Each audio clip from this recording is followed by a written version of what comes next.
ప్రభు అయిన యేసుక్రీస్తు వారి నామంలో అందరికీ వందనాలు తెలియజేస్తున్నాం. ఈరోజు మన యొక్క వివేకపు వాడిని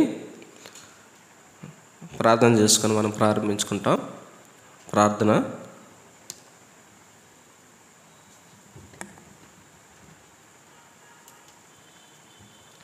ప్రేమ నమ్మకం కలిగిన మా ప్రియ పరలోకపు తండ్రి, కృపాకరంగా కలిగిన దేవా, మీ మహాప్రేమను బట్టి కృపను బట్టి స్తోత్రాలు.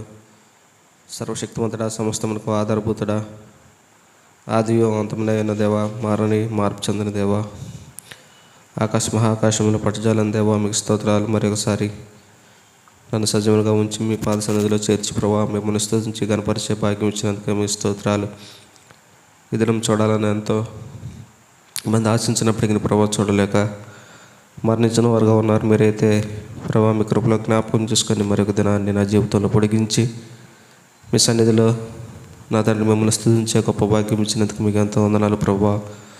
వివేకపోల్లో భాగంగా నా తండ్రి మరి కీర్తన గ్రంథం 37వ అధ్యాయం 3వ వచనం ద్వారా మాతో మాట్లాడమని కోరుకుంటున్నాం ప్రభా. మీ పరిశుద్ధ ఆత్మతో నింపి బలపరచండి ప్రభా. ఒట్టివాడును మట్టివాడును ఎందుకు పనికిరాని వాడును తండ్రి మీ కృపలో జ్ఞాపకం చేసుకొని మీ సొత్తుగా మీ స్వాచ్ఛంగా చేసుకున్నందుకే మీకు స్తోత్రాలు ప్రభా. మీ పరిశుద్ధ ఆత్మతో నింపి బలపరచండి. మీ నోటి బోరుగా వాడుకునండి ప్రభా. మాకు తోడేయండి కోరుకుంటూ సమస్త మహిమకంతా ప్రభావాలు మీకే చెల్లిస్తూ యేసుక్రీస్తు ప్రభు వారి శ్రేష్టమైన ఘనమైన శక్తి కలిగిన నామంలో ప్రార్థిస్తున్నాము తండ్రి, ఆమేన్.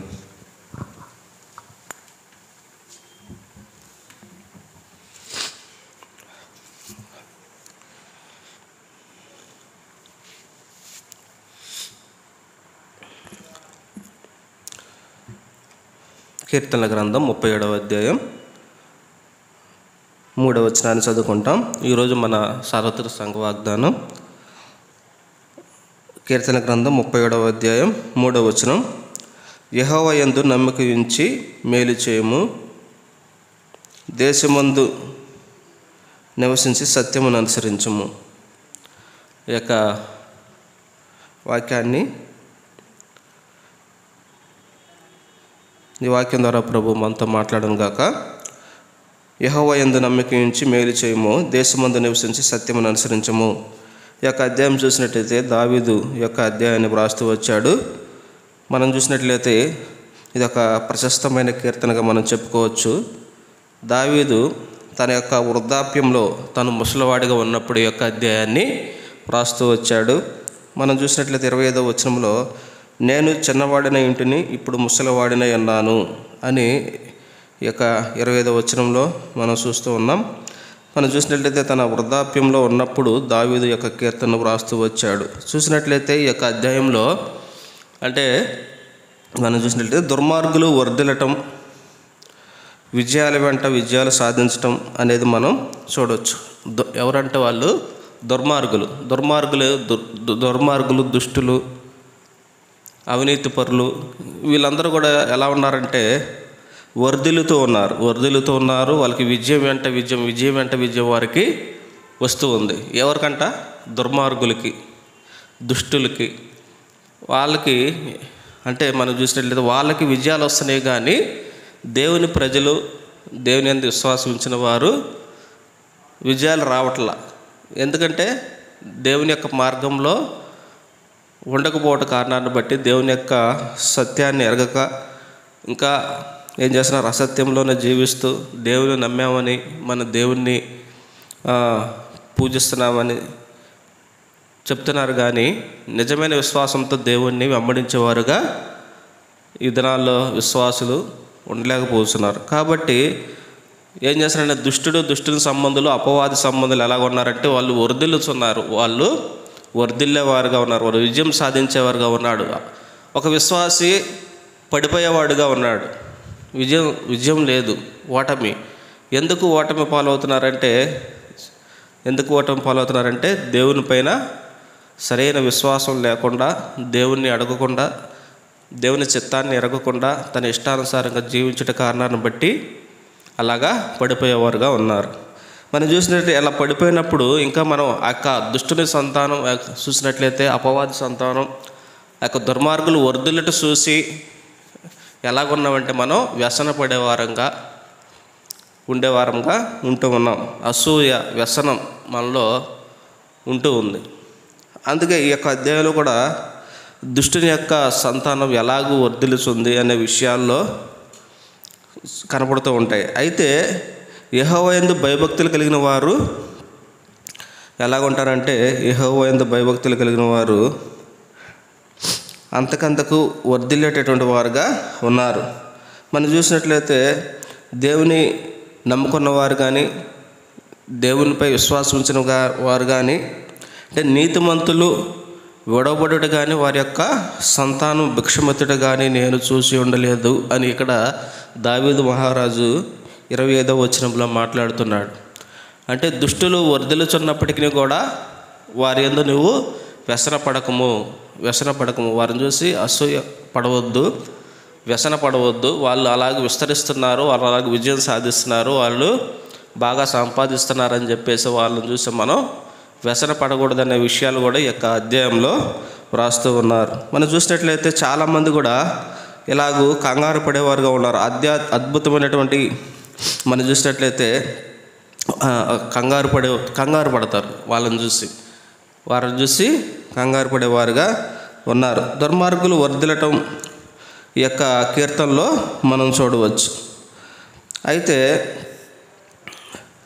పరిస్థితులు ఎంత దుర్భరమైనప్పటికీ కూడా విశ్వాసులు తనుకోకుండా ప్రశాంతంగా, విశ్రాంతిగా, విశ్వాసం గల నిబ్బరమైన మనసుతో ఉండేందుకు వారిని ప్రోత్సహించడానికి దావీదు యొక్క కీర్తనని వ్రాస్తూ ఉన్నాడు. దుర్మార్గులు వర్ధిల్లుతూ ఉంటే చాలామందికి కంగారు ఉంటుందంట. మరికొందరు వారిని చూసి అసూయపడేవారుగా ఉన్నారు. ఈ యొక్క 2 ధోరణులు మనలో ఉంటూ ఉన్నాయి. అయితే ఇక్కడ దావీదు ఏం చెప్తున్నాడంటే, వారిని చూసి నీవు చూడండి, 2వ వచనంలో చూస్తే, మొదటి 2 వచనాల్లో 37వ అధ్యాయం కీర్తనల గ్రంథం, చెడ్డవారిని చూసి నువ్వు వ్యసన పడకము, దుష్కార్యములు చేయవారిని చూసి మచ్చర పడకము. వారు గడ్డి వలనే త్వరగా ఎండిపోవుదురు, పచ్చని కూర వలనే వాడిపోవుదురు. వారు ఎలాగుంటారంట, ఇప్పుడు పుష్పించినట్లే ఉంటారు కానీ వారు ఎలాగుంటారంటే త్వరగా ఎండిపోయేటటువంటి వారుగా ఉంటారు. ఇంకా మనం చూసినట్లయితే ఈ యొక్క కీర్తన గ్రంథం 73వ అధ్యాయంలో 17 నుంచి 20 చూస్తే, కీర్తన గ్రంథం 73వ అధ్యాయం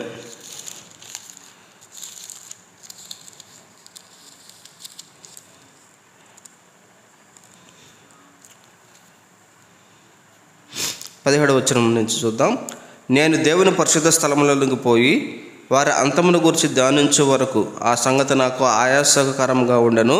నిత్యముగా నీవు వారిని కాలుజారు చోటనే ఉంచి ఉన్నావు, వారు నశించినట్లు వారినే పడవేయుచున్నావు. క్షణమాత్రంలోనే వారు పాడైపోదురు, మహాభయం చేత వారు కడముట్ట నశించుదురు.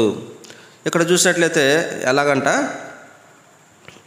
దేవుని పరిశుద్ధ స్థలంలోనికి వెళ్ళి వారికి అంతమును గురించి ధ్యానించే వరకు, అంటే చూసినట్లయితే అంటే దుర్మార్గుడు వర్ధిల్లుట, నీతిమంతుడు పడిపోవట అనే విషయాల్లో ఇక్కడ చూసినట్లయితే వారు ఎందుకు వర్ధిల్లుతున్నారు అని చెప్పేసి ఇక్కడ ఏం చేస్తారంటే పరిశుద్ధ స్థలంలోకి వెళ్ళి వారి గురించి ధ్యానిస్తున్నానని ఇక్కడ మాట్లాడుతూ ఉన్నారు. ఇక్కడ చూసినట్లయితే వారు వర్ధిల్లే కొలది కూడా వాళ్ళు ఏమవుతారు, క్షణమాత్రంలో వారు పాడైపోయేటటువంటి వారుగా ఉంటారు, వెండిపోయేటటువంటి వారుగా ఉన్నారు. అయితే యెహోవా యందు భయభక్తులు గల వారిని దేవుడు ఏం చేస్తున్నాడంట, వారికి దేవుడు తన యొక్క స్థలాన్ని తన దగ్గర సిద్ధపరిచేటటువంటి వాడుగా ఉన్నాడు. ఈ లోకంలో అన్నీ ఉండొచ్చు కానీ దేవుడు లేకుండా దేవుని కలిగి ఉండకపోవటం వల్ల వారు తర్వాత పరలోక రాజ్యాన్ని పోగొట్టుకునేవారుగా ఉన్నారు. మనకి ఈ లోకంలో ఏమీ లేకపోయినప్పటికీ కూడా మనం దేవుని యందు భయభక్తులు కలిగి నీతిని అనుసరించి నడుచుకున్నట్లయితే, సత్యమును అనుసరించి నడుచుకున్నట్లయితే, దేవుని మార్గంలో మనం నడిచినట్లయితే, దేవుని చిత్తాన్ని ఎరిగి దేవుని యొక్క ఉద్దేశాలు కనుక్కొని దాన్ని మనం చేసేవారముగా ఉన్నట్లయితే, దేవుడు మన కొరకై పరలోక రాజ్యంలో దేవుడు తనతో పాటు మనం కూర్చుని పెట్టేటువంటి గొప్ప ధన్యత భాగ్యాన్ని దేవుడు విశ్వాసులైనటువంటి మనకి దేవుడు అనుగ్రహిస్తూ వచ్చాడు.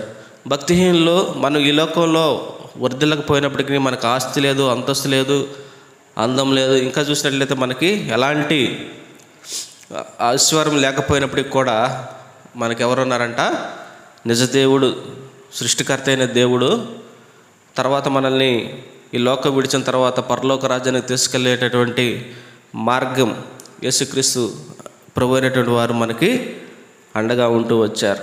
మనం చూసినట్లయితే ఈ లోకంలో మనకి ఏమీ లేకపోయినా మనకి ఎలాంటి చింత, ఎలాంటి విచారం అవసరం లేదని ఇక్కడ మనం చూడవచ్చు.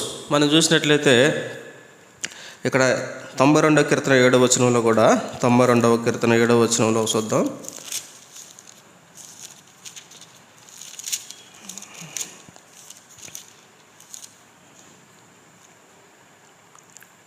నిత్య నాశనం నొందుటికి కదా భక్తిహీనులు గడ్డి వలె చిగుర్చుదురు, చెడు పనులు చేయవారందరూ పుష్పించుదురు, యెహోవా నీవే నిత్యము మహోన్నతుడుగా నుందువు.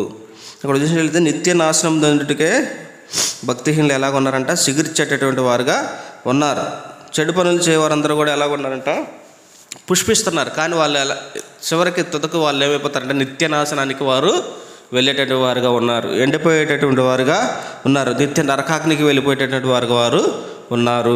మనం చూసినట్లయితే 2వ వచనంలో 37వ కీర్తన 2వ వచనంలో వారు గడ్డి వలెనే త్వరగా ఎండిపోవుదురు, పచ్చని కూర వలె వాడిపోవుదురు. వాడిపోతారు, ఎండిపోతారు, ఇంకా చూస్తే నశించిపోయేవారుగా వారు ఉన్నారు. ఈ లోకంలో బాగున్నప్పటికీ కూడా తుదకు ఏమైపోతున్నారంటే వారు వాడిపోయేవారుగా, నశించిపోయేటటువంటి వారుగా, ఇంకా చూసినట్లయితే ఎండిపోయేటటువంటి వారుగా, నిత్య నాశనానికి, నిత్య నరకాగ్నికి వెళ్ళేటటువంటి వారుగా వారు ఉంటూ ఉన్నారు.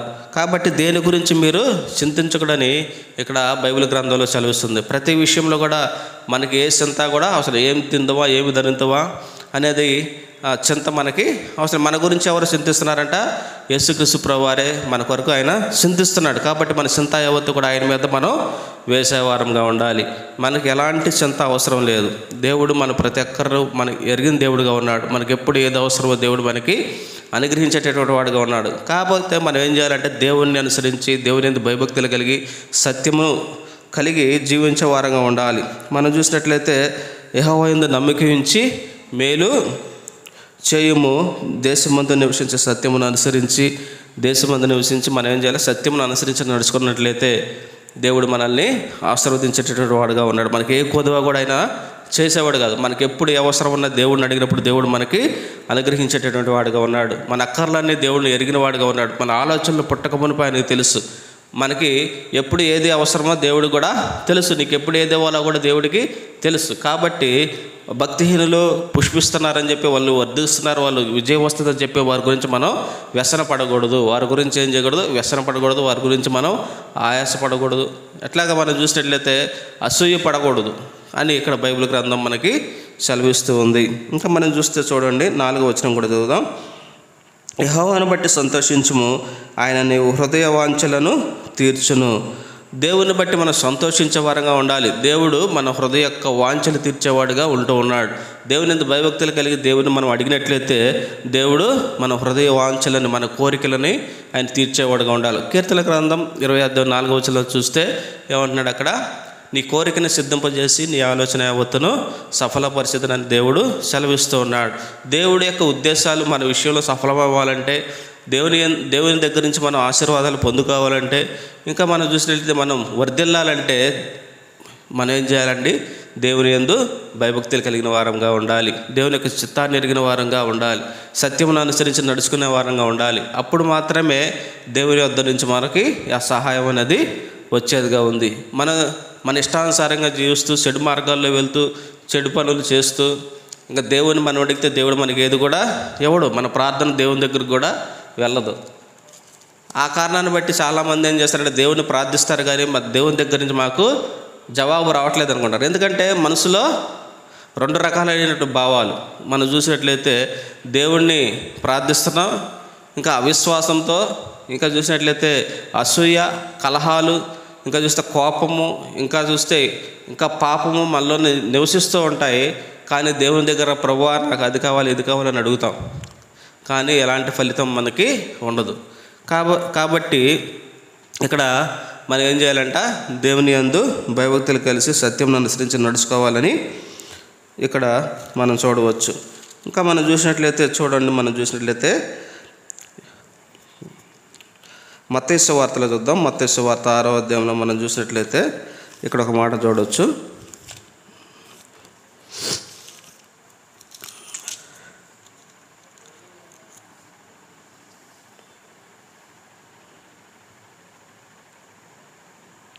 30వ వచనం నుంచి చదువుదాం. 6వ అధ్యాయం 30వ వచనం నుంచి, నేడుండి రేపు పోయిలో వేయబడు అడవి గడ్డిని దేవుడు ఇలాగూ అలంకరించినలా అల్ప విశ్వాసులారా, మీకు మరి నిశ్చయముగా వస్త్రములు ధరింపజేయను కదా. కాబట్టి మీరు ఏమి తిందమో, ఏమి త్రాగుదమో, ఏమి ధరించుకుందామో అని చింతింపకుడి. అన్ని జనులు వీటన్నిటిని విషయమై విచారింతురు. ఇవన్నీ మీకు కావాలని పరలోకపు తండ్రికి తెలియను. కాబట్టి మీరు ఆయన రాజ్యమును నీతిని మొదట వెదకుడి, అప్పుడు అవన్నీ మీకు అనుగ్రహింపబడును. ఇక్కడ చూసినట్లయితే అన్ని జనులు వీటన్నిటి గురించి ఆలోచించి, ఏమి తిందామా, ఏమి ధరిద్దామా, ఏమి వస్త్రముల గురించి కానీ ఇంకా అన్ని విషయాల్లో ఆలోచించేది ఎవరంటే అన్ని జనులు. కానీ మనం ఏం చేయాలంటున్నాడు ఇక్కడ 30వ వచనంలో, 33వ వచనంలో, ఆయన యొక్క రాజ్యంలో నీతిని మొదటి వెదకుడు, అప్పుడు అవన్నీ మీకు అనుగ్రహింపును. మొట్టమొదటిగా ఒక క్రైస్తవుడు చేయవలసిన పని ఏంటంటే ఆయన రాజ్యాన్ని, ఆయన నీతిని మనం వెతికినట్లయితే అప్పుడు ఇవన్నీ కూడా దేవుడు మనకి అనుగ్రహించేవాడుగా ఉన్నాడు. మనం చేయాల్సింది చేయకోకుండా మనకు కావాల్సినవన్నీ దేవుని దగ్గర మనం అడిగినప్పుడు దేవుడు ఎలాగిస్తాడు? ఆయన రాజ్యం గురించి, ఆయన యొక్క నీతిని గురించి మనం చూసేవారంగా ఉండాలి, ప్రకటించేవారంగా ఉండాలి. అప్పుడు మాత్రమే దేవుడు మన అక్కర్లన్నీ ఆయన తీరుస్తాడు. అడుగుడు మీకు ఇవ్వబడును, తట్టుడి తీయబడును, అడుగు ప్రతి వానికి కూడా ఇవ్వబడును. దేవుడు పక్షపాతగా, దేవుడు ప్రార్థించినప్పుడు దేవుడు మన అక్కర్లన్నీ తీర్చేవాడుగా ఉన్నాడు. కాబట్టి మనం ఏం చేయాలండి? చింతించే వారంగా మనం ఉండకూడదు. రేపటి దినమున గురించి మీరు చింతింపకుడి, రేపటి దినం దాని సంగతుల గురించి చింతించును, ఏనాటికి కీడు ఆనాటికి చాలునని ఇక్కడ 34వ వచనం, మత్తయి సువార్త 6వ అధ్యాయం 34వ వచనం మనం చూస్తున్నాం. కాబట్టి ఏ విషయంలో కూడా మనం చింతపడే వారంగా ఉండకూడదు. ఇంకా మనం చూస్తే పేతురు, మొదటి పేతురులో కూడా మనం చూసినట్లయితే, చివరిగా మొదటి పేతురు చూసుకొని, మొదటి పేతురు 5వ అధ్యాయం 7వ వచనంలో చూసినట్లయితే ఇక్కడ కూడా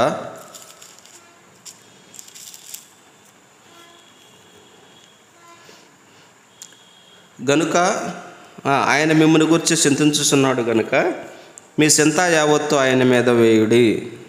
ఇక్కడ ఏం చేయమంటాడు? ఆయన మన గురించి ఆయన చింతించేవాడుగా ఉన్నాడు. కాబట్టి మీ చింత యావత్తు ఆయన మీద వేయుడు. మన చింత యావత్తు ఆయన మీద వేసినట్లయితే, అంటే మనం మొదట ఆయన రాజ్యమును, ఆయన నీతిని మనం వెతికినట్లయితే, అప్పుడు మన చింత యావత్తు ప్రభువుపై మనం వేసినట్లయితే ప్రభు దాన్ని తీర్చేటటువంటి వాడుగా ఉన్నాడు. ప్రభు మనల్ని పోషించేవాడుగా ఉన్నాడు.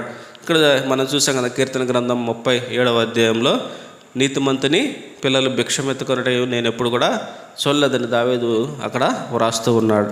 మనం చూసినట్లయితే మనం ఏం కలిగి ఉండమన్నారు? చివరిగా మనం వాక్యాన్ని చూసుకొని మనం ముగించుకుంటాం.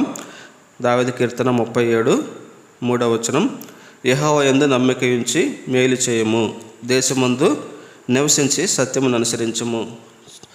యెహోవా యందు ఏం చేయాలంట? నమ్మిక ఉంచి ఏం చేయాలి? మేలు చేయాలి. కీడుకు ప్రతి కీడైనా చేయక ఏం చేయాలండి? కీడు చేసిన వారికి మేలు చేయమంటున్నాడు దేవుడు. ఇక్కడ చూసినట్లయితే ఇంకా సత్యమును అనుసరించి నడుచుకోమని దేవుడు మనకి సెలవిస్తున్నాడు. దుష్టులు వర్ధిల్లుతున్నారని వాళ్ళని చూసి మనం వ్యసనపడకూడదు, అసూయ పడకూడదు అనే విషయాలు ఈ యొక్క అధ్యాయంలో దేవుడు మనకి, ఈ అధ్యాయం ద్వారా దేవుడు మాట్లాడుతూ వచ్చాడు. విశ్వాసమైన మనం కూడా ఎలా వర్ధిల్లుతామనేది కూడా దేవుడు మనతో మాట్లాడుతూ వచ్చాడు. కాబట్టి ఈ వాక్య భాగాన్ని దేవుడు దీవించిన కాక చివరి ప్రార్థన చేసుకొని మనం ముగించుకుంటాం. ప్రేమనమ్మకం కలిగిన మా ప్రియ పరలోక తండ్రి, కృపా కనికరం కలిగిన దేవా, మీ మహాప్రేమను బట్టి, కృపను బట్టి స్తోత్రాలు. ప్రభు యొక్క ఉదయకాల సమయంలో మరోసారి మీ సన్నిధిలో చేర్చి మిమ్మల్ని స్తుతించే భాగ్యం ఇచ్చినందుకు ఎంత వందనాలు. ప్రభు నా తండ్రి, కీర్తన గ్రంథం 37:3వ వచనం ద్వారా, మొదటి 5 వచనాల ద్వారా తండ్రి మీరు మాట్లాడుతూ వచ్చారు. మరి ప్రభు నన్ను చెడ్డ పనులు చేసేవారి గురించి మీరు వ్యసనపడకూడదని మీరు మాట్లాడుతూ వచ్చారు, అసూయపడద్దు అని మాట్లాడుతూ వచ్చారు. మీకు ఎంత వందనాలు ప్రభా. నా తండ్రి నైనా ఏ విషయంలోనైనా మీరు చింతింపకుడి, మీ చింత యావత్తు ఆయన మీద వేడి. ఎందుకంటే ప్రభా మీరు మాకు విషయమై చింతించేవారుగా ఉన్నారు. నా ప్రభా నా తండ్రి, ఏమి తిందామా, ఏమి ధరిందామా అనే విషయాలు బట్టి ఆలోచిస్తున్నాం ప్రభా. నాతో ఇది అన్ని జల్ని చేసే పని అని మీరు మాట్లాడుతూ వచ్చారు ప్రభా. అంతేకాకుండా ప్రభా, మొదట మీ రాజ్యమును నీతిని వెతికినట్లయితే వాటన్నిటిని మీరు మాకు అనుగ్రహించే దేవుడుగా ఉన్నారు. ఎంత వందనాలు ప్రభా. ఈ విషయంలో నా ప్రభా నా తండ్రి, మీ యొక్క రాజ్యమును నీతిని వెతికే విషయంలో నా తండ్రి మాకు సహాయం దయచేయమని కోరుకుంటున్నాం. నా ప్రభా నా తండ్రి, కృప చూపించండి. దుష్టుని అతని సంతానం నా ప్రభా నా తండ్రి నిత్య నరకానికి వెళ్ళేదిగా నా ప్రభా నా తండ్రి ఉన్నదైతే మిమ్మల్ని నమ్ముకునే వారు మీ ఎందుకు భయభక్తి కలిగిన వారిని మీరు నా తండ్రి మీ యొక్క స్వాచ్యాన్ని నా ప్రభా నా తండ్రి మీతో పాటు సదాకాలం నివసించేటటువంటి గొప్ప ధన్యతను మీరు అనుగ్రహిస్తూ వస్తున్నందుకే మీకు ఎంతో వందనాలు. మాకు అట్టి నిరీక్షణ మీరు కలిగజేసినందుకే మీకు ఎంతో వందనాలు ప్రభా. ఇచ్చిన సమయాన్ని బట్టి మీకు స్తుతులు చెల్లిస్తూ దినవంతి మీ కాపుదల భద్రతలో కాపాడు రక్షించండి. సాయంత్రం రాత్రికాలం చదువు జరిగేటటువంటి బైబిల్ స్టడీలో కూడా మీ దాసుని నిలబెట్టుకొని మాతో మాట్లాడమని కోరుకుంటూ సమస్త మహిమకంత ప్రభావాలు చెల్లిస్తూ యేసుక్రీస్తు ప్రభువారి శ్రేష్టమైన ఘనమైన శక్తి కలిగిన నామంలో ప్రార్థిస్తున్నాము తండ్రి, ఆమేన్. అందరికీ వందనాలు.